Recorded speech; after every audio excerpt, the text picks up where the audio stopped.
திங்கட்கிழமை வீடியோக்கான ஒரு ப்ரோமோ தாங்க வந்திருக்கு. ப்ரோமோ வந்து சூப்பராக இருந்துச்சு அப்படின்னு தாங்க சொல்லணும். அதாவது நம்ம பாரதி இருக்காங்கல்ல, பாரதி வந்து ஆதியை கொலை பண்ண பார்க்குறது யார் அப்படின்னு கண்டுபிடிக்க ஆரம்பிச்சிட்டாங்க அப்படின்னு தாங்க சொல்லணும். அதை பார்க்குறதுக்கு முன்னாடி நம்ம சேனலை மட்டும் மறக்காமல் லைக் அண்ட் சப்ஸ்கிரைப் மட்டும் பண்ணிடுங்க.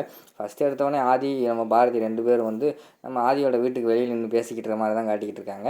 அப்போ வந்து நம்ம பாரதி இருக்காங்களா, அவங்க வந்து சொல்கிறாங்க, ஆதி இந்த விஷயத்தை வந்து நம்ம சும்மா விடக்கூடாது. ஆல்ரெடி இவங்க தான் கொலை பண்ண உங்களை 2 தடவை கொலை பண்ண பார்த்துருக்காங்க. அதே ஆள் தான் திருப்பியும் உங்களை இன்றைக்கி அந்த இடத்துக்கு ஃபோன் பண்ணி வர வச்சு கொலை பண்ண ட்ரை பண்ணியிருக்காங்க. எனக்கு என்னமோ அவங்க தான் இதெல்லாம் பண்ணுவாங்களோன்னு டவுட்டாக இருக்குது. எல்லாமே ஒரே ஆள் தான் நான் நினைக்கிறேன் அப்படிங்கிற மாதிரி வந்து நம்ம பாரதி சொல்கிறாங்க. இது இவங்க பேசுகிறது எல்லாத்தையுமே அங்கிட்டு பார்த்தா நம்ம அறிவும் ஸ்வேதாவும் நின்று கேட்டுக்கிட்டு இருக்கிற மாதிரி காட்டிக்கிட்டு இருக்காங்க. ஆதியும் அப்படியே தான் இருக்க வாய்ப்பு இருக்குது அப்படிங்கிற மாதிரி அவங்களும் சொல்லிகிட்டு இருக்காங்க. ஆமாம் ஆதி, ஏன்னா இதுக்கு முன்னாடியே வந்து உங்களை 2 டைம் ட்ரை பண்ணியிருக்காங்க கொலை பண்ணுறதுக்கு. அவங்களால கொலை பண்ண முடியல. இதனால் உங்களை தனியாக கூட்டு வந்து தனியாக காட்டுக்குள்ளே வச்சு உங்களை கொலை பண்ணலான்னு முடிவு பண்ணியிருக்காங்க அப்படிங்கிற மாதிரி வந்து பாரதி சொல்லிக்கிட்டு இருக்காங்க.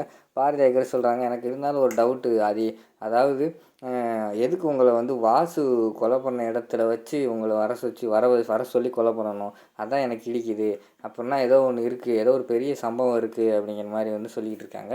உடனே ஆமாம் பாரதி, ஏதோ இருக்குன்னு தான் நானும் நினைக்கிறேன். ஏன் அந்த இடத்துக்கு வர சொன்னான் என்னை அவன்? அதுதான் எனக்கு புரியலை அப்படிங்கிற மாதிரி சொல்கிறாங்க.